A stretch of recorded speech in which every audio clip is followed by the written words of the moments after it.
और अब वक्त हो गया है आधा मिनट पूरी खबर का। शुरुआत करते हैं सीएए को लेकर आ रही इस वक्त की बड़ी खबर के साथ। जल्द जारी हो सकता है सीएए का नोटिफिकेशन। सोर्सेस के हवाले से बड़ी खबर है, नागरिकता संशोधन अधिनियम पर जल्द नोटिफिकेशन। लोकसभा चुनाव से पहले जारी हो सकता है नोटिफिकेशन। तो बहुत बड़ी खबर सूत्रों के हवाले से मिल रही है, सीएए के नियम बहुत जल्द जारी होंगे। संशोधन के बाद सीएए कानून 2019 में बनाए गए थे और इसे लेकर के काफी बवाल भी हुआ था, जगह जगह पर विरोध प्रदर्शन भी हुआ था। और इस बीच ये बहुत बड़ी जानकारी सामने आ रही है। ज्यादा जानकारी के साथ हमारे पॉलिटिकल एडिटर आमोद राय हमारे साथ जुड़ गए हैं, उनसे बात करते हैं। आमोद, बहुत बड़ी खबर है, सीएए जल्द लागू हो सकता है और लोकसभा चुनाव से पहले। बिल्कुल अंजलि, देखिए सीएए को लागू करने के लिए सरकार ने संकेत दिए हैं और विगत लोकसभा का जो संसद का जो सत्र चल रहा था उसी दरमियान ये बताया भी गया था कि जनवरी के आखिर तक इसको लागू कर दिया जाएगा देश में। और कल परसों से इसकी बैठक भी शुरू हो चुकी है। मैं बताऊं आपको कि सरकार पूरी तरह से तैयार है कि सीएए को कैसे लागू किया जाए। और अभी तक इसको 8 बार एक्सटेंशन दिया जा चुका है, इसकी मियाद बढ़ाई जा चुकी है। कानून बनाकर इसको लागू करने की जब 2019 दिसंबर में इसको पास किया गया था, तब से लेकर अब तक 8 बार इसको आगे अवधि बढ़ाया जा चुका है। तो अब समय आ गया है कि इसको जनवरी 31 से पहले सीएए लागू हो सकता है, ये केंद्र सरकार के सूत्र बताते हैं और इसके लिए काफी तैयारी किया जा चुका है। बहुत शुक्रिया आपका आमोद पूरी जानकारी देने के लिए। तो लोकसभा चुनाव से पहले सीएए लागू हो सकता है क्योंकि इसे लेकर के अब जल्द ही नोटिफिकेशन जारी होने वाला है। सूत्रों के हवाले से ये बड़ी जानकारी। इधर श्री राम मंदिर के दर्शन करने के लिए 44 देशों से 200 युवा पहुंचे। मंदिर के साथ ही हनुमानगढ़ी के दर्शन करने वालों में ऑक्सफोर्ड यूनिवर्सिटी के प्रतिनिधि भी शामिल रहे।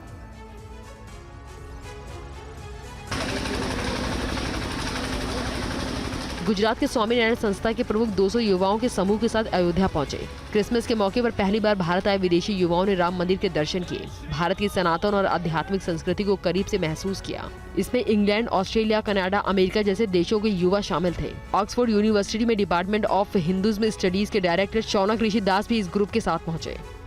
तमाम जगह से लोग आ रहे हैं, अलग अलग राज्यों से आ रहे हैं और देश के अलावा विदेशों से भी, यानी कि पूरे विश्व में एक तरह से राम मंदिर की चर्चा हो रही है और लोग इसे देखना चाहते हैं। महाराष्ट्र के डिप्टी मुख्यमंत्री देवेंद्र फडणवीस ने अयोध्या के श्री रामलला मंदिर जैसे एक रथ को रवाना किया है। श्री रामलला मंदिर के इस रथ को डिप्टी सीएम देवेंद्र फडणवीस और फिल्म निर्देशक रोहित शेट्टी ने रवाना किया। वैदिक विधान के साथ पूजा अर्चना की। रथ को मुंबई और उससे सटे शहरों में घुमाया जाएगा। मंदिर में भगवान की प्रतिमा भी स्थापित की गई है। इस देश की आस्था है, उस आस्था को प्रस्थापित किया जा रहा है, तो ऐसे समय राजनीति करना ये बहुत ही ऊंची बात है। उद्देश्य है कि जिन राम भक्तों को अयोध्या में जाकर रामलला के दर्शन करने का सौभाग्य नहीं प्राप्त हुआ, वो इस मिनी राम मंदिर प्रतिरूप के दर्शन कर सके। मुंबई से अयोध्या पैदल यात्रा पर निकली शबनम देवास पहुंच गई हैं। शबनम ने कहा है कि राम सबके हैं, दर्शन करूंगी, उनकी पूजा के लिए हिंदू होना जरूरी नहीं। मैं मुंबई से अयोध्या पैदल यात्रा के लिए निकली हूँ। मेरा उद्देश्य यही है, राम सबके हैं। जो मेरा विरोध कर रहे हैं और राम का विरोध कर रहे हैं, कहीं ना कहीं उनको भी पता है कि राम उनके भी है, लेकिन वो बोलते हैं ना, बोलते नहीं है, वो अलग बात है। कब तक आप पहुँचेंगे और क्या कहना चाहेंगे उसको लेकर? अभी हमें कुछ आइडिया नहीं है कि हम कब तक पहुंचेंगे, कब तक नहीं। बस राम जी का नाम लेके हम निकल पड़े हैं कि हमें बस हमारा एक ही लक्ष्य है कि राम जी के पास पहुंचना। अच्छा, आपके साथ और कितने लोग साथ में चल रहे हैं? मेरे साथ 2 लोग चल रहे हैं, मुझे मिला के 3। और अयोध्या में आए पर्यटकों को इको फ्रेंडली गोल्फ कार की सवारी खूब भा रही है। श्री राम मंदिर को प्रदूषण से बचाने के मकसद से इको फ्रेंडली गोल्फ कार सेवा शुरू की गई। श्रद्धालु इको फ्रेंडली गोल्फ कार में बैठकर रामलला के दर्शन के साथ साथ अयोध्या नगरी का भ्रमण भी कर सकेंगे। सरयू तट, हनुमानगढ़ी समेत रामपथ, धर्मपथ और दूसरी प्रमुख जगहों पर घूम सकेंगे। आध्यात्मिक नगरी का अनुभव कैसा है, सुनिए। ओल्ड लुक आ रहा है, अच्छा, अंग्रेजों के जमाने का, बहुत मजा आ रहा है। इस पे बैठने के लिए तो लोगों की होड़ लगी रहती है बराबर। बड़ी अच्छी व्यवस्था की है, इसमें सब आराम से, इसमें कोई पोल्यूशन भी नहीं होगा और लोग आराम से यहाँ पर घूम सकते हैं, सब चीजों को देख सकते हैं। बुजुर्ग जा सकते हैं, बच्चे जा सकते हैं आराम से, तो ये बहुत अच्छा कदम है। अयोध्या का कोई कोना नहीं है जहां राम की आज चर्चा नहीं है। 30 सेकंड में देखिए ये एक अलग तस्वीर। अयोध्या के बाजार भी राममय हो उठे हैं। राम दरबार से लेकर राम मंदिर के मॉडल की मांग बढ़ गई है। सर्राफा बाजार भी इससे अछूता नहीं रहा। लोग अपनी जेब के मुताबिक भगवान राम से जुड़ी चीजें खरीद रहे हैं। व्यापारियों का कहना है कि भगवान राम की छवि जनमानस में थे, जन जन के राम है। राम मंदिर के बन जाने से श्रद्धा और विश्वास और बढ़ा है। छोटे से लेकर बड़े आइटम है, जैसी जरूरत होगी गिफ्ट देने लेने के लिए लिया जाएगा, दिया जाएगा। सब बहुत ज़्यादा लोगों में इसकी भावना जागृत हुई है और बहुत ज़्यादा डिमांड आ रही है। और छत्तीसगढ़ के मुख्यमंत्री विष्णुदेव साय ने 22 जनवरी को शुष्क दिवस घोषित किया है। अयोध्या में रामलला के प्राण प्रतिष्ठा समारोह को लेकर यह घोषणा की गई है। आने वाला 22 जनवरी को संपूर्ण छत्तीसगढ़ राज्य में शुष्क दिवस घोषित करने का छत्तीसगढ़ सरकार ने निर्णय लिया है। मुख्यमंत्री विष्णुदेव साय ने अपने वीडियो संदेश में ये भी कहा कि छत्तीसगढ़ भगवान श्री राम का ननिहाल है। रायपुर से लगभग 27 किलोमीटर स्थित चंदखुरी गांव को भगवान श्री राम की माता कौशल्या की जन्मस्थली माना जाता है। राज्य से सब्जियों की बड़ी खेप अयोध्या भेजी जाएगी। इससे पहले 30 दिसंबर को राइस मिलर्स ने रामलला के भोग के लिए 300 मीट्रिक टन सुगंधित चावल अयोध्या भेजा है। और दिल्ली से एक बड़ी खबर मिल रही है। प्लास्टिक फैक्ट्री में लगी है भयंकर आग। दमकल की 25 गाड़ियों ने आग पर काबू पाया है। तो दिल्ली में बताया जा रहा है कि एक प्लास्टिक की फैक्ट्री में भीषण आग लगने की आज खबर मिली और वहां पर दमकल की टीम को बुलाया गया। कुल दमकल की 25 गाड़ियों ने आग पर काबू पा लिया है।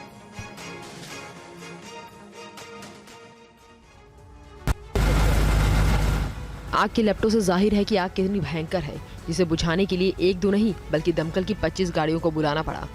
दिल्ली के औद्योगिक क्षेत्र बवाना की एक प्लास्टिक फैक्ट्री में भड़की इस आग के कारणों को लेकर बताया जाता है कि शॉर्ट सर्किट की वजह से आग लगी है। प्लास्टिक का भंडार होने की वजह से फैक्ट्री में आग तेजी से फैली और देखते ही देखते भीषण रूप ले लिया। पूरी बिल्डिंग आग की चपेट में आ गई। धुएं और दुर्गंध की वजह से आसपास के लोग दहशत में आ गए। फिलहाल दमकल की टीम ने आग पर काबू पा लिया है। किसी के हताहत होने की खबर नहीं है। उत्तराखंड में रुड़की की एक प्लाईवुड फैक्ट्री में आग से भारी तबाही मची। आग की वजह से काफी देर तक अफरा तफरी मची रही।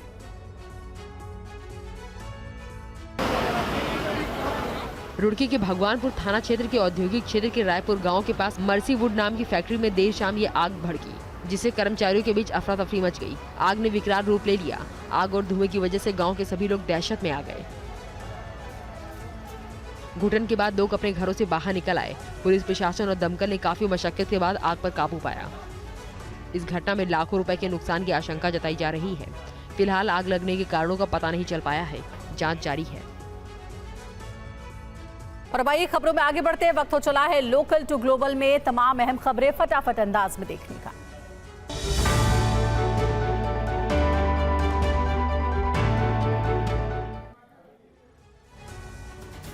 हमास पर इजरायल का बड़ा प्रहार। लेबनान के बेरूत में ड्रोन हमले में हमास नेता सालेह अल अरौरी की मौत। बेरूत में इजरायली ड्रोन हमले का वीडियो आया सामने। हमास ने बंधकों की रिहाई को लेकर चल रही सभी बातचीत को फिलहाल रोकने का ऐलान किया। 7 अक्टूबर के बाद से ही इजरायल के हमास के टॉप लीडर सालेह अरौरी की थी तलाश। मीटिंग के दौरान ड्रोन अटैक में मौत हुई। ईरान हिजबुल्लाह का सबसे करीबी था सालेह अल अरौरी। अमेरिका के आतंकी सूची में था सालेह अल अरौरी का नाम। कई साल से इजरायल में वांटेड था अरौरी। अरौरी को 7 अक्टूबर के हमले के बारे में पहले से था पता। 7 अक्टूबर को हमास ने इजरायल पर बेरहमी से किया था हमला। कई साल से इजरायल में वांटेड था सालेह अल अरौरी। सालेह अरौरी पर 40 करोड़ से ज्यादा का था इनाम। कई बड़ी घटनाओं का मास्टरमाइंड था अरौरी। हमास और हिजबुल्लाह का बयान। बेरूत में एक विस्फोट से अरौरी समेत 4 लोगों की मौत। इजरायल के ड्रोन हमले में 4 लोगों की मौत हुई। हमास प्रमुख ने की सालेह अरौरी की मौत की पुष्टि। अल अरौरी के साथ कमांडर समीर फेंडी और आजम अल अकरा भी आईडीएफ के हमले में ढेर हुए। अरौरी की हत्या से वेस्ट बैंक के रामल्ला में सड़कों पर उतरे सैकड़ों लोगों ने अरौरी की हत्या का बदला लेने की मांग की। बेरूत के दक्षिणी शहर में सालेह अरौरी की मौत को लेकर लोगों का गुस्सा फूटा। हाथ में झंडे लेकर लोगों ने की नारेबाजी, हत्या की निंदा की। झारखंड में सियासी उथल पुथल के बीच सीएम हेमंत सोरेन ने बुलाई विधायक दल की बैठक। हो सकता है बड़ा फैसला। झारखंड के बीजेपी नेताओं का दावा, ईडी के समन और संभावित कार्रवाई को देखते हुए इस्तीफा देकर पत्नी को सीएम बना सकते हैं हेमंत सोरेन। पत्नी के चुनाव लड़ने की अटकलों को किया खारिज। शराब घोटाला केस में सीएम केजरीवाल को ईडी ने तीसरी बार पूछताछ के लिए भेजा समन। अब तक एक भी बार ईडी के सामने पेश नहीं हुए हैं सीएम केजरीवाल। सीएम केजरीवाल ने मंगलवार शाम को वकीलों से लिया सलाह मशवरा। ईडी के सामने पेश होने पर आज लेंगे फैसला। 31 साल पुराने मामले में हिंदू कार्यकर्ताओं की गिरफ्तारी के खिलाफ आज कर्नाटक में बीजेपी का प्रदर्शन। कर्नाटक पुलिस ने 1992 में राम मंदिर आंदोलन में कथित हिस्सेदारी के आरोप में श्रीकांत पुजारी को किया है गिरफ्तार। बीजेपी के प्रदेश अध्यक्ष BY विजेंद्र का मुख्यमंत्री सिद्धरामैया पर हमला, कहा हिंदू विरोधी है कर्नाटक में मौजूदा कांग्रेस सरकार का रवैया। कर्नाटक में राम मंदिर आंदोलन से जुड़े लोगों की गिरफ्तारी पर बोले मुख्तार अब्बास नकवी, कहा जो लोग सेकुलरिज्म के सूरमा बनने की कोशिश कर रहे हैं वो लोग अपना ही बंटाधार कर रहे हैं। केंद्रीय मंत्री गिरिराज सिंह का सिद्धरामैया पर हमला, कहा विनाश काले विपरीत बुद्धि, भगवान राम के भक्तों से न भिड़ें, आने वाले चुनाव में जनता एकजुट होकर देगी जवाब। आज केरल में 2 लाख महिलाओं की जनसभा को संबोधित करेंगे प्रधानमंत्री मोदी। लक्षद्वीप के कवरत्ती में 1150 करोड़ से अधिक की विकास परियोजनाओं का करेंगे उद्घाटन और शिलान्यास। तमिलनाडु को पीएम मोदी की सौगात, नए टर्मिनल का किया उद्घाटन, करीब 20,000 करोड़ की परियोजनाओं की दी सौगात।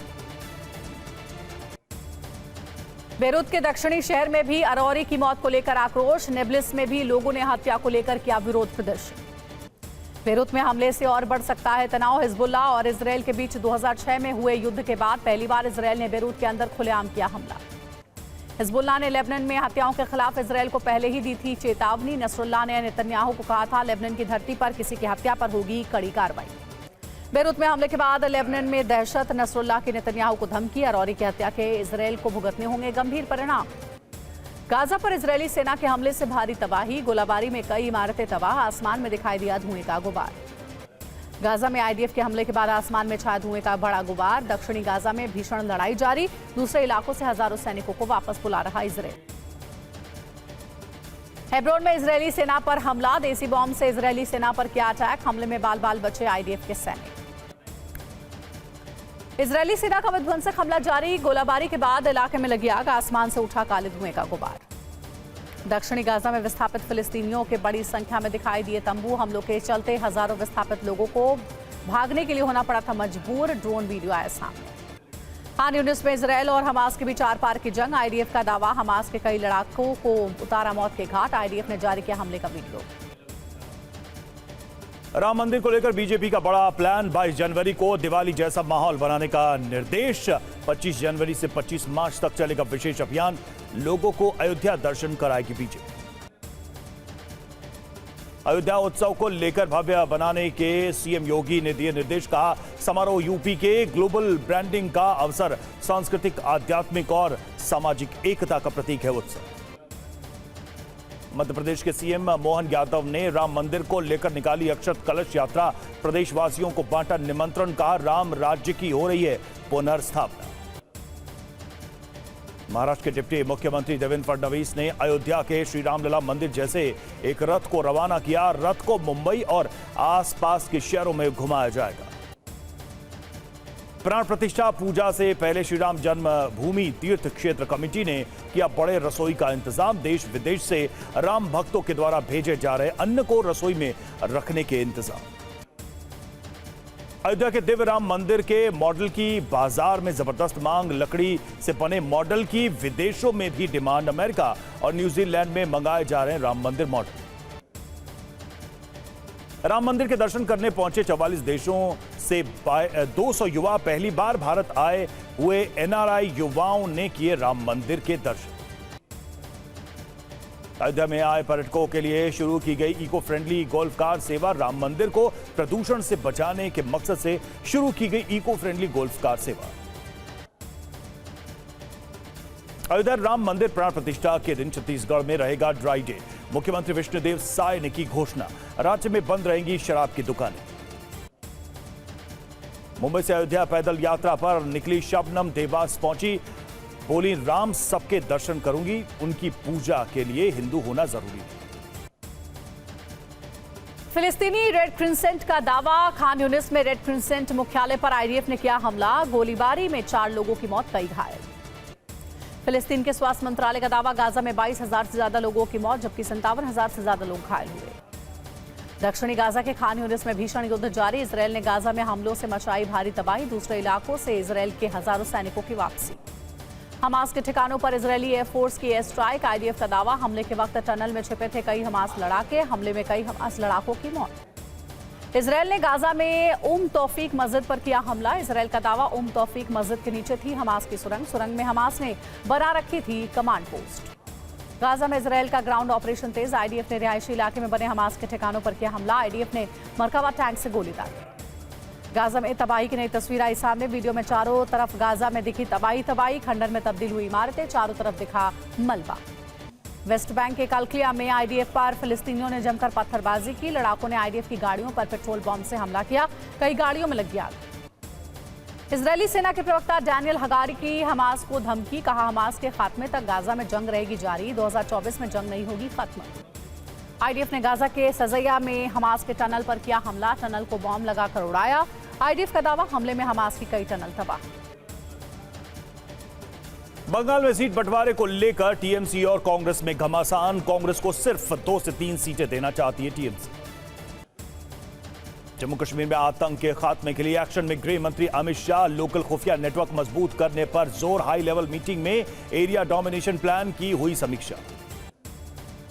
विदेश मंत्री एस जयशंकर का पाकिस्तान चीन पर बड़ा बयान, कहा शर्तों के साथ आतंकवाद के मुद्दे पर बात नहीं हो सकती, चीन पर नेहरू नहीं पटेल की नीति अपनाएगी। जयपुर में आज बीजेपी 200 धार्मिक स्थलों पर स्वच्छता अभियान चलाएगी, प्रदेश बीजेपी अध्यक्ष सीपी जोशी, उप मुख्यमंत्री दिया कुमारी और अभिनय में होंगे शामिल। 2024 लोकसभा चुनाव के लिए बीजेपी ने दिया नया नारा, तीसरी बार मोदी सरकार, अब की बार 400 के पार, युवा वोटर्स के लिए भी बीजेपी ने नारा दिया।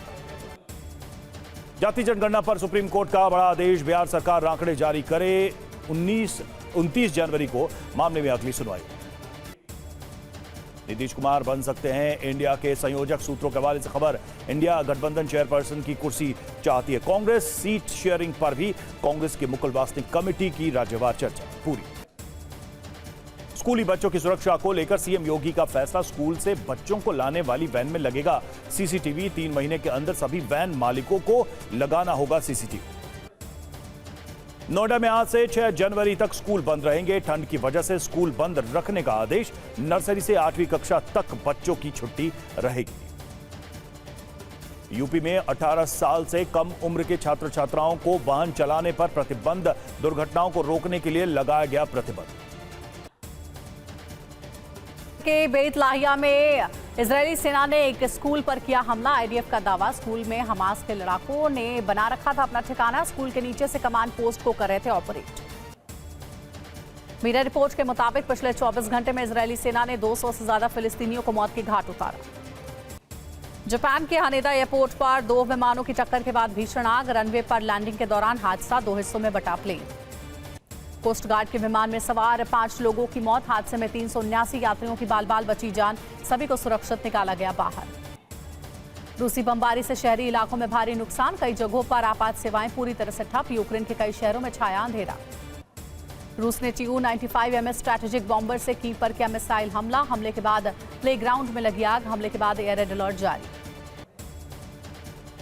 यूक्रेन में रूस के चौतरफा हमले जारी, रूसी सेना ने यूक्रेन के ज़पोरिजिया में किया हमला, grade multiple launch rocket system से दागे ताबड़तोड़ रॉकेट। रूस की गोलाबारी के बीच यूक्रेन की मरीन्स ने सैन्य डिपो में पहुंचाया हथियार और गोला बारूद, तस्वीरों में रूस की अंधाधुंध फायरिंग से बचकर निकले यूक्रेनी मरीन्स।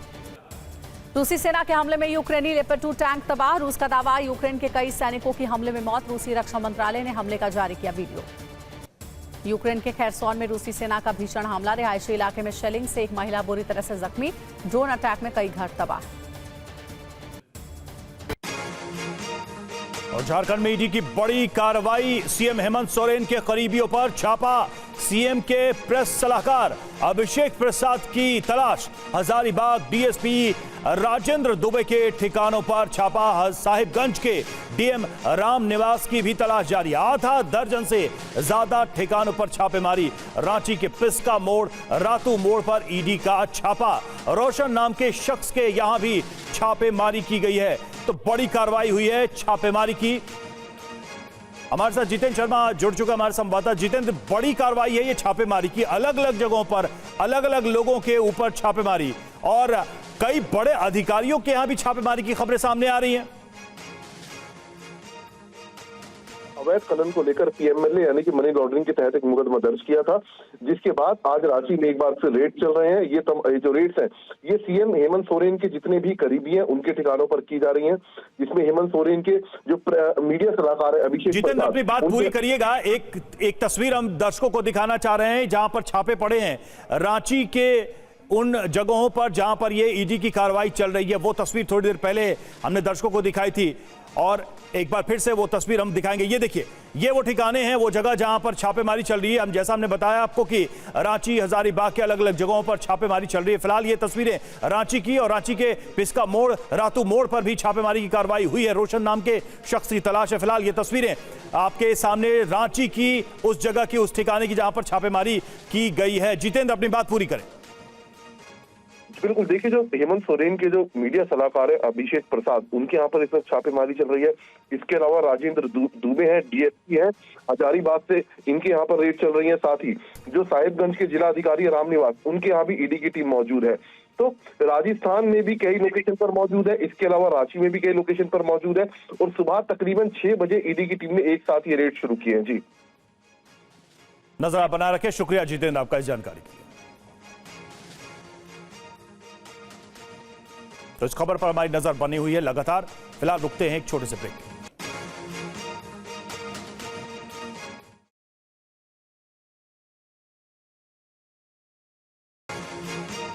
और असम के डेरगांव में भीषण सड़क हादसा। पालीजन इलाके में मिनी बस से टकराया ट्रक। सड़क हादसे में 11 लोगों की मौत। मिनी बस में पिकनिक मनाने गए थे लोग।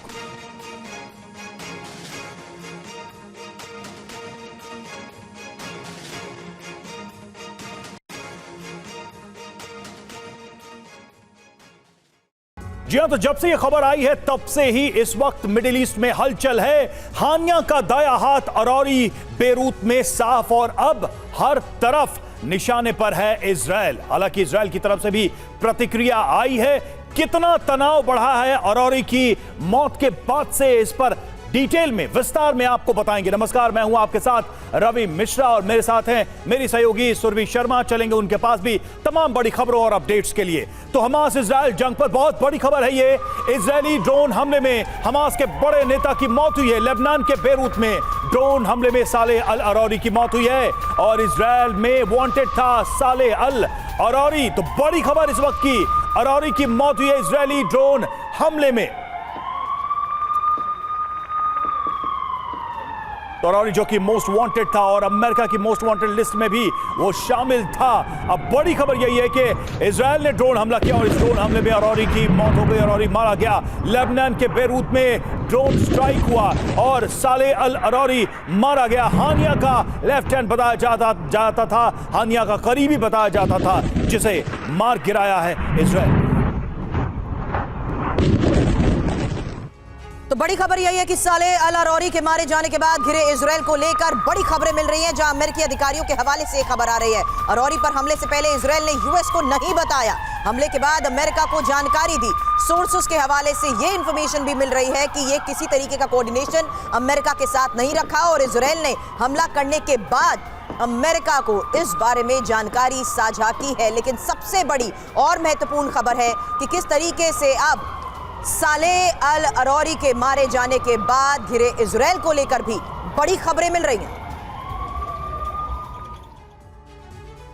और हमास के अल कसाम ब्रिगेड का संस्थापक था अल अरौरी। ये भी जानकारी आपको दे दे, हमास का बड़ा सैन्य अधिकारी समीर फिंदी भी मारा गया है इस हमले में। हमास के सैन्य अधिकारी अजाम अल अकारा की भी इस हमले में मौत हुई है। बेरूत की एक इमारत पर इजरायल ने ये हमला किया है और इसमें ये सभी मारे गए।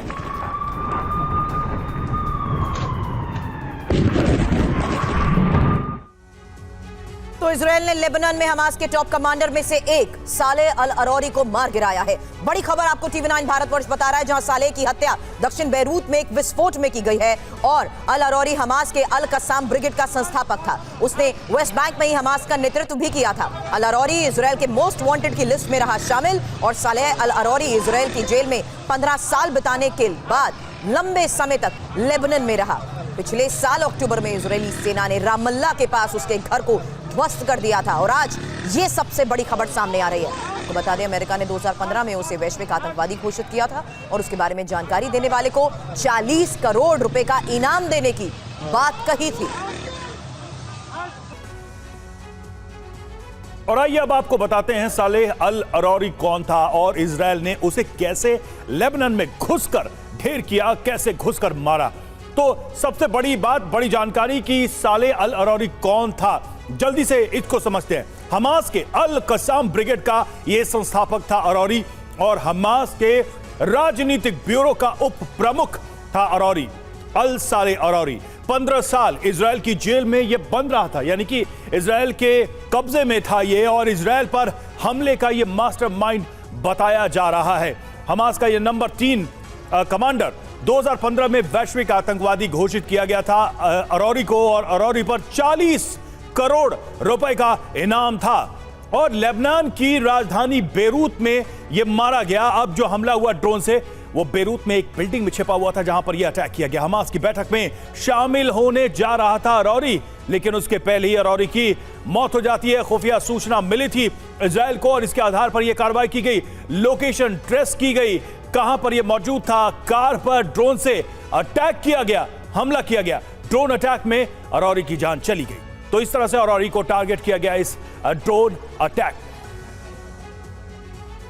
और बड़ी खबर है, जहां हिजबुल्लाह चीफ हसन नसरल्ला आज फिर भाषण देगा और भारतीय समय अनुसार रात 9:30 बजे भाषण दिया जाएगा। सालेह अल अरौरी की हत्या से हिजबुल्लाह भड़का हुआ है। अब 3 जनवरी को ही 2020 में हुई थी कासिम सुलेमानी की भी हत्या और आज का ये महत्वपूर्ण दिन जहां 3 जनवरी 2024 को अरौरी को मौत के घाट उतार दिया गया है। और अब से थोड़ी देर बाद आपको बता दें, आज ही हिजबुल्लाह चीफ हसन नसरल्ला के भाषण को लेकर भी खबर है, जहां भारतीय समय अनुसार रात 9:30 बजे भाषण होगा। हमारे सहयोगी मनीष झा इस वक्त हमें ज्वाइन कर चुके हैं। मनीष, ये जानना और समझना जरूरी है कि इजराइल ने जिस तरीके से अब इस हत्याकांड को अंजाम दिया है, सवालों के घेरे में इजराइल आखिर अब क्यों आ रहा है? क्योंकि वो पहले ही ये साफ कह चुका था कि हमास के खात्मे के लिए उसके की ऑपरेटिव उसके निशाने पर है, बावजूद उसके बिना अमेरिका को इन्फॉर्म किए ऑपरेशन को अंजाम दिया गया।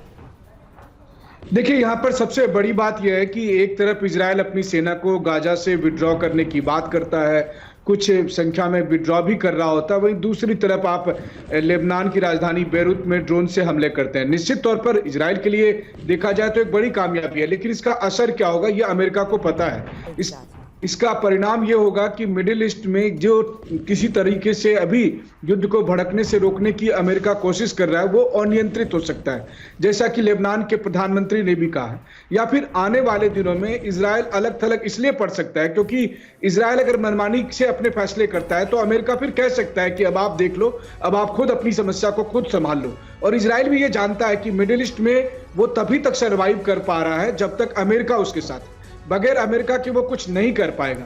इसलिए इजराइल पर चौतरफा दबाव है। अब देखना होगा कि लेबनान या हिजबुल्लाह की तरफ से किस तरह की कार्रवाई की जाती है या प्रॉक्सी ईरान जो है वो किस तरह से एक्शन लेता है। निश्चित तौर पर इजराइल के लिए दूसरा एक बड़ा फ्रंट खुल सकता है सालेह अल अरौरी के मारे जाने के बाद। बिल्कुल, और देखिए ईरान की तरफ से बड़ी तीखी प्रतिक्रिया आई है और बेरूत में सालेह अल अरौरी की हत्या का असर क्या होगा ये भी समझ लीजिए। ये भी समझना बहुत जरूरी है कि इस घटना के बाद से कैसा इंपैक्ट होगा। तो हमास लीडर अल अरौरी की हत्या कर दी गई है, बेरूत में एक्शन हुआ है, मध्य पूर्व में इससे टेंशन बढ़ी है। तो क्या असर होगा ये समझिए, इजराइल का क्या मैसेज है इसमें? सबसे पहली बात तो ये कि गाजा के बाहर भी जंग के लिए इजराइल तैयार है। दुश्मन अगर बाहर होगा गाजा के तो उसे भी छोड़ा नहीं जाएगा। लेबनान पर हमला करने में कोई संकोच नहीं है। अगर टारगेट लेबनान की सीमा में है तो वहां पर भी हिट किया जाएगा। यह बहुत ही डायरेक्ट मैसेज है इस घटना से। और साथ ही देखिए डर क्या है इसमें, इजराइल हिजबुल्लाह के बीच भीषण युद्ध की आशंका बनी हुई है, क्योंकि हिजबुल्लाह इस पर रिएक्ट कर सकता है। लेबनान से युद्ध हुआ तो भीषण तबाही मचेगी। वो फ्रंट जो अभी पूरी तरह से नहीं खुला, पूरी तरह से खुल जाएगा। मध्य पूर्व में अशांति और बढ़ेगी। ईरान की एंट्री भी इसके बाद संभव है, क्योंकि ईरान भी इस हमले के बाद से काफी एग्रेसिव है। ईरान भी युद्ध में कूदा तो विश्व युद्ध का खतरा बढ़ेगा, क्योंकि ईरान के पास एक लंबा बैकअप है। तमाम दूसरे देश भी उसके साथ खड़े हो रहेंगे और ये युद्ध बड़ा हो सकता है। अल-अरौरी की हत्या पर फिलिस्तीनियों का गुस्सा भी भड़क गया है। एक और बड़ी खबर है, रामल्ला में इजराइल के खिलाफ जबरदस्त प्रदर्शन हो रहा है। हजारों की संख्या में लोग सड़क पर उतर आए हैं। गुस्साए लोगों ने इजराइल के खिलाफ एक बार फिर नारेबाजी शुरू कर दी है।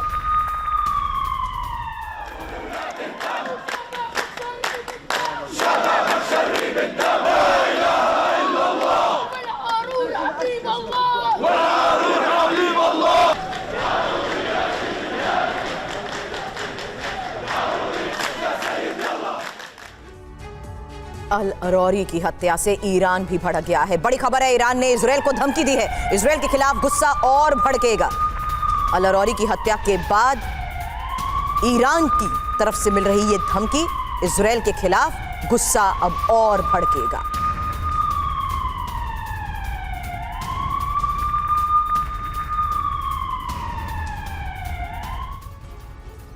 और रुक करते कुछ और खबरों का। आज भी ईडी के सामने पेश नहीं होंगे केजरीवाल, ये बड़ी खबर है। और ईडी को लेकर दो मुख्यमंत्रियों को जो समन को लेकर खबरें लगातार चल रही है, उससे जुड़ा ये बड़ा अपडेट हम आपको दे रहे हैं। ईडी के समन पर आम आदमी पार्टी का बयान सामने आया है। केजरीवाल ईडी की जांच में सहयोग को तैयार हैं। आम आदमी पार्टी ने कहा ईडी का नोटिस गैर कानूनी है। साथ ही यह भी कहा गया आम आदमी पार्टी की तरफ से इनकी नीयत केजरीवाल को गिरफ्तार करने की है। यह कहना है आम आदमी पार्टी का। केजरीवाल को चुनाव प्रचार से रोकना चाहते हैं, ठीक चुनाव के पहले ही नोटिस क्यों? तो केजरीवाल को ईडी का नोटिस और तीसरी बार समन भेजा गया है। और उसके बाद अब देखिए आम आदमी पार्टी की तरफ से यह बयान जारी किया गया है और यह कहा गया है कि चुनाव प्रचार से रोकने की साजिश ये है। जितेंद्र हमारे साथ इस वक्त जुड़े। जितेंद्र, ईडी पर काफी गंभीर आरोप लगाए जा रहे हैं आम आदमी पार्टी की तरफ से, और साथ ही ये भी संकेत के केजरीवाल नहीं जाएंगे पेश होने के लिए। बिल्कुल, देखिए आम आदमी पार्टी साफ कर दिया और साफ तौर पर यहाँ पर सवाल उठाया ईडी के समन पर, क्योंकि देखिए पहले दिन से ही आम आदमी पार्टी जो है लगातार जो जांच एजेंसी है उनके जो मुकदमे हैं उनको राजनीति से प्रेरित बता रहे थे। लेकिन सवाल ये था कि क्या तीसरे समन पर केजरीवाल पूछताछ के लिए जाएंगे या नहीं, क्योंकि पहले ही भी जो 2 समन थे उस पर नहीं गए थे। लेकिन वही जवाब उन्होंने अभी भी दिया है। उन्होंने कहा है कि मंशा पर सवाल खड़े होते हैं। आम आदमी पार्टी का एक बयान है, इसमें कहा गया कि नियत पूछताछ नहीं है, नियत है अरविंद केजरीवाल को गिरफ्तार करना। और उसके पीछे की वजह यह है कि चुनाव सामने है, तो चुनाव से ठीक पहले ये नोटिस क्यों जारी किए जाते हैं, उनको चुनाव प्रचार से रोकना है। ये भी आम आदमी पार्टी कहती है कि बीजेपी के लिए कोई चुनौती है, सबसे बड़ी तो आम आदमी पार्टी है, क्योंकि एक स्टेट में 3 बार और एक स्टेट में और सरकार बन चुकी है। तो ऐसे में उनको रोकने के लिए ही ये नोटिस जारी किया गया था। अब देखना होगा ईडी का रुख क्या रहता है, क्योंकि अरविंद केजरीवाल अपना जवाब भेज चुके हैं। जी, हालांकि इससे पहले जब 2 बार समन किया जा चुका है, उसके बाद ईडी का क्या रुख सामने आया था? देखिए उस वक्त जो है ईडी की तरफ से नई तारीख दी गई थी। पहला 2 नवंबर का था। अरविंद केजरीवाल ने उस समन को गैरकानूनी बताया था, तो उनको 21 दिसंबर के लिए को समन भेजा गया था। उसमें भी अरविंद केजरीवाल ने जो है यही कहा था कि गैरकानूनी है, और वो दिल्ली में थे भी नहीं, विपस्सना के लिए गए थे। तो ऐसे में नई तारीख दी गई थी 3 जनवरी। अब देखना बेहद अहम होगा कि ईडी क्या करती है। लेकिन एक वैलिड रीजन देना होता है, एक वैलिड रीजन देना होता है। पिछली बार जैसे कि दिल्ली में अनुपस्थित रहने और विपस्सना में जाने का कारण दिया गया, इस बार कोई कारण दिया जा रहा है या सीधे डिनाई किया जा रहा है कि हम नहीं आएंगे? देखिए पहली बार अगर आपको याद हो तो अरविंद केजरीवाल को सवाल उठाए थे। उन्होंने कहा था कि मुझे किस हैसियत से बुलाया जा रहा है, आरोपी के तौर पर, गवाह के तौर पर, या फिर आम आदमी पार्टी के संयोजक के तौर पर। ये सवाल उठाए थे। दूसरी बार वो दिल्ली में थे नहीं। अब उन्होंने कहा है कि मंशा जो है वो साफ नहीं है। हालांकि अभी जो प्रारंभिक हमें जवाब है उसी के बारे में जानकारी है। पूरा लिखित में जवाब क्या है थोड़ी देर में हम उसको भी जो है उनको प्राप्त करने की कोशिश करेंगे, उसके बाद सामने रखेंगे। नजर बनाए रखें, आगे भी इस बारे में जितेंद्र आपसे इंफॉर्मेशन लेंगे। शुक्रिया फिलहाल पूरी जानकारी के लिए आपका। और अब झारखंड में ईडी की बड़ी कार्रवाई को लेकर खबर है, जहां सीएम हेमंत सोरेन के करीबियों के 12 ठिकानों पर छापे मारे जा रहे हैं। सीएम के मीडिया सलाहकार अभिषेक प्रसाद की भी तलाश की जा रही है। आपको बता दें हजारीबाग डीएसपी राजेंद्र दुबे के ठिकाने पर छापे को लेकर भी खबर आई है। साथ ही साहिबगंज के डीएम रामनिवास की भी तलाश जारी है। रांची के पिस्का मोड़, रातू रोड पर ईडी के छापे को लेकर भी खबरें मिल रही हैं।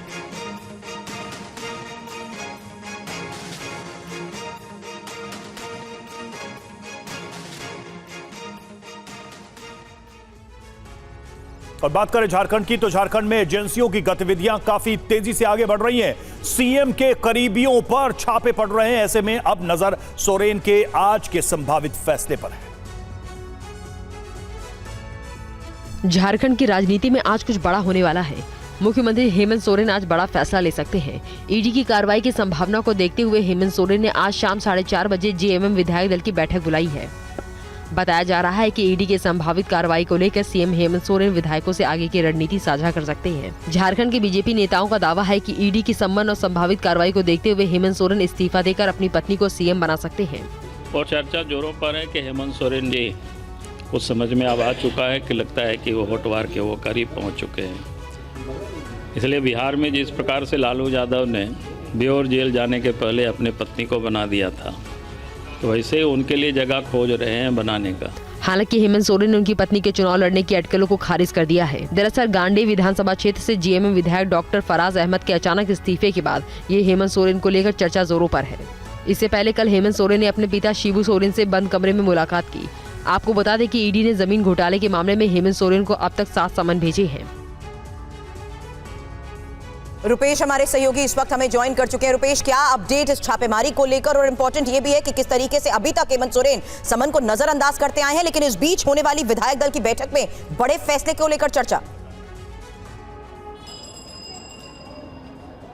जय देखिए, और इसीलिए इन्हीं तैयारियों को लेकर के हेमंत सोरेन ने विधायक दल की बैठक बुलाई। और कहा जाता है कि राजनीति में विकल्प हर राजनेता खोल कर रखना चाहता है। राजनीति विकल्पों का खेल है, और यही विकल्प तलाशने और विकल्प के लिए ही, विकल्प तैयार करने के लिए ही हेमंत सोरेन की पूरी तैयारी हो गई थी। और उसी कड़ी में विधायक दल की बैठक भी बुलाई गई थी। और विकल्प के तौर पर हेमंत सोरेन को भी बिहार की तर्ज पर, जैसा बाबूलाल मरांडी कह रहे हैं कि जेल जाने के ठीक पहले लालू प्रसाद यादव ने जैसे सत्ता हस्तांतरण अपनी पत्नी को किया, उसी तरह से कल्पना सोरेन को विधायक दल का नेता चुनकर और सत्ता हस्तांतरण की पूरी तैयारी कर ली गई थी। लेकिन इस बीच महामहिम राज्यपाल लगभग 1 सप्ताह के लिए राज्य से बाहर हैं, वो दक्षिण की यात्रा पर हैं। इसलिए अब ये देखना होगा कि क्या हेमंत सोरेन भी अगर राज्यपाल की अनुपस्थिति की वजह से क्या अपने फैसले में थोड़ा विलंब करते हैं, या फिर आज की बैठक में जो कयास लगाए जा रहे थे कि वो इस्तीफा दे सकते हैं अपनी पत्नी को, विधायक दल का नेता। और जिस तरीके से एक विधायक ने, सरफराज अहमद ने जो सीट खाली की, उन्होंने इस्तीफा दिया,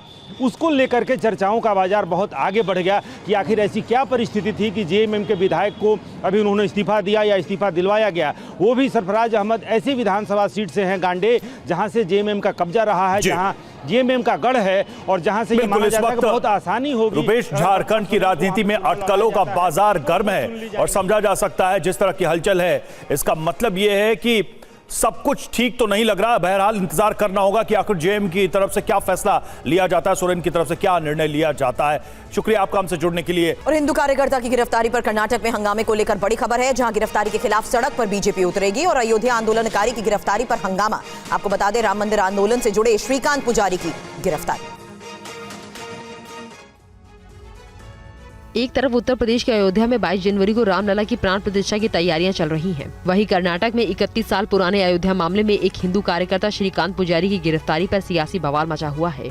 रामलला की प्राण प्रतिष्ठा से पहले श्रीकांत पुजारी की गिरफ्तारी पर बीजेपी आक्रामक हो गई है। इस गिरफ्तारी के खिलाफ बीजेपी ने प्रदर्शन करने का ऐलान किया है। बीजेपी के प्रदेश अध्यक्ष BI विजेंद्र ने मुख्यमंत्री सिद्धारमैया पर हमला बोलते हुए कहा कि रामलला के प्राण प्रतिष्ठा से पहले गिरफ्तारी को दुर्भाग्यपूर्ण बताया है। कर्नाटक में मौजूदा कांग्रेस सरकार का रवैया हिंदू विरोधी है। पुलिस ने 31 साल पुराने मामले में गिरफ्तारी की है। In one such rioting cases which was reported in 92, one of the accused we were successful in apprehending him, and for us it is just another riot case in which the accused was absconding. ತಪ್ಪು ಮಾಡಿದವರು ಏನು ಮಾಡಬೇಕು? ತಪ್ಪು ಮಾಡಿದವ್ರನ್ನ ಏನು ಮಾಡಬೇಕು? ಸುಮ್ಮನೆ ಬಿಟ್ಬಿಡ್ಬೇಕಾ? ಹಳೆಯ ಕೇಸ್ಗಳನ್ನೆಲ್ಲ dispose of ಮಾಡಿ ಅಂತ ಹೇಳಿದೀವಿ। और कर्नाटक में 31 साल पुराने राम मंदिर आंदोलन से जुड़े हिंदू कार्यकर्ता की गिरफ्तारी पर क्या कह रहे हैं बीजेपी के वरिष्ठ नेता मुख्तार अब्बास नकवी, आइए सुनते हैं। सर, कर्नाटक से एक बड़ी चौंकाने वाली खबर आ रही है कि 1992 में जो बाबरी वाला सर जो इशू हुआ था, उस दौरान जिन लोगों के नाम उस मामले में थे, उसकी जांच के लिए कर्नाटक सरकार की ओर से एक कमेटी बनाई गई है।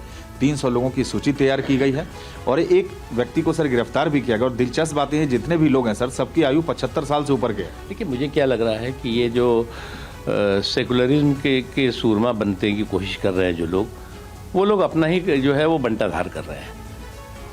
अरे राम मंदिर के आंदोलन में हजार लोग, एक तरह से देश के सांस्कृतिक आज़ादी का एक बहुत बड़ा आंदोलन था, और उस सांस्कृतिक राष्ट्रवाद की आज़ादी का एक बड़ा आंदोलन, उसमें हज़ारों लोगों ने कुर्बानी भी दी, 1000 लोग उसमें शामिल भी थे। अब आप जो है वो गड़े मुर्दे उखाड़ोगे तो आप खुद ही उसी कब्र में चल पहुंच जाओगे जहाँ पे से उखाड़ोगे आप उनको। और लोकसभा चुनाव को लेकर इंडिया गठबंधन में सीट शेयरिंग को लेकर बैठकों का दौर जारी है और बंगाल में सीट बंटवारे को लेकर टीएमसी और कांग्रेस में घमासान भी शुरू हो गया है। ये रिपोर्ट देखिए। मिशन 2024 की तैयारी शुरू हो गई है। बंगाल में टीएमसी और कांग्रेस गठबंधन के बीच अभी से बवाल शुरू हो गया है। 6 जनवरी को इंडिया अलायंस की सीट शेयरिंग पर मीटिंग से पहले खींचतानी शुरू हो गई है। कांग्रेस ज्यादा सीटें मांग रही है, जबकि टीएमसी 2 या 3 सीट ही देना चाहती है। गठबंधन को लेकर टीएमसी में अंदरूनी कलह भी सामने आई है। मैं सुना है, इस पर मैं टिप्पणी नहीं करनी चाहता हूँ। कि दल के अंदर की बात है, इस पे पब्लिक कमेंट नहीं करना चाहिए। बंगाल कांग्रेस टीएमसी के साथ गठबंधन के पक्ष में नहीं है। पश्चिम बंगाल में करप्शन एक बड़ा इशू है, तो करप्शन के खिलाफ कांग्रेस, हर कांग्रेस मैन, कांग्रेस आदमी, कांग्रेस कर्मी वो तृणमूल कांग्रेस के साथ जोट नहीं करने मांगता है। एक नंबर ये हम लोग एआईसी लीडर को बता दिया। बीजेपी ने कहा कि टीएमसी का पतन शुरू हो गया है। बीजेपी बंगाल में और मजबूत होगी। ये गठबंधन कुछ गठबंधन होगा ही नहीं, सीट शेयरिंग ही नहीं होगा तो गठबंधन का क्या मतलब है? कुछ नहीं होने वाला है। एक्चुअली ये सब बयानबाजी होगा और ये भारतीय जनता पार्टी के लिए इनका बयानबाजी, इनका लड़ाई लाभदायक होगा। खबर दिल्ली से। दिल्ली के पहाड़गंज में एमसीडी की कार्रवाई। मंदिर मजार के पास से अतिक्रमण हटाया। पूरे इलाके में भारी सुरक्षा बल तैनात। तो दिल्ली में यह एमसीडी की तरफ से कार्रवाई की गई है और मंदिर मजार जो अतिक्रमण करके बनाए गए थे उनको हटाया गया। पूरे इलाके में भारी सुरक्षा बल की तैनाती की गई।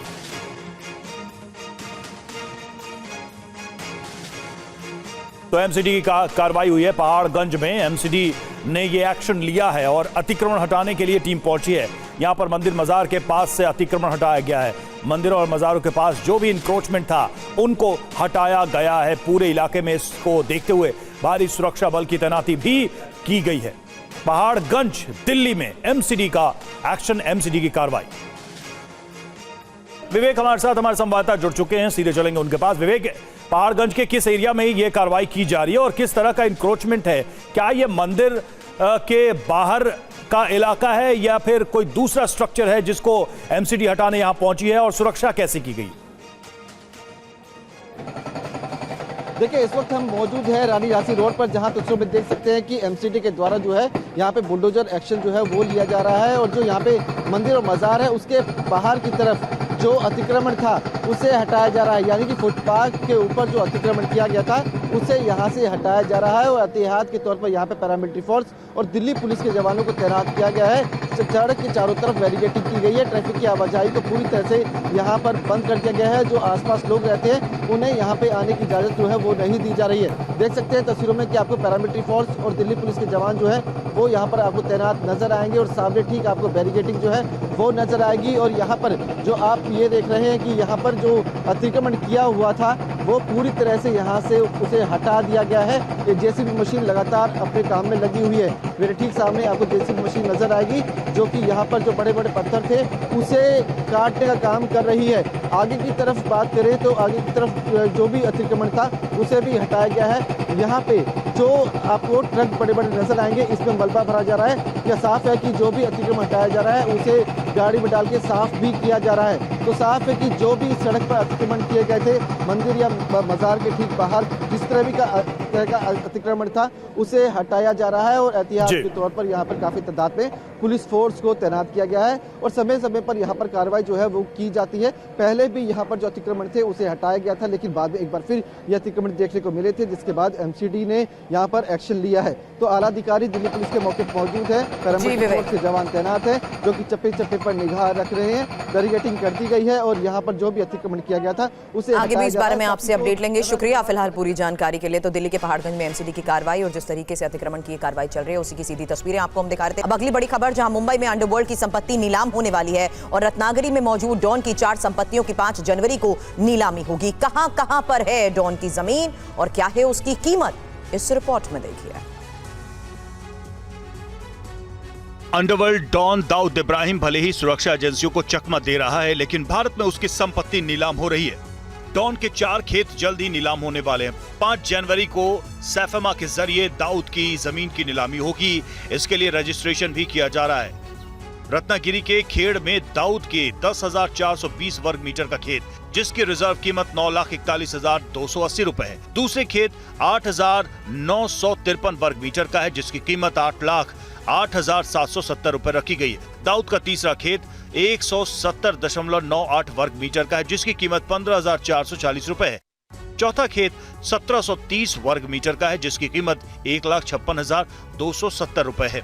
पिछले 1 दशक से भारत सरकार लगातार दाऊद की आर्थिक कमर तोड़ने में लगी है और उसी कड़ी में ये भी शामिल है कि दाऊद के खेत को नीलाम किया जाएगा।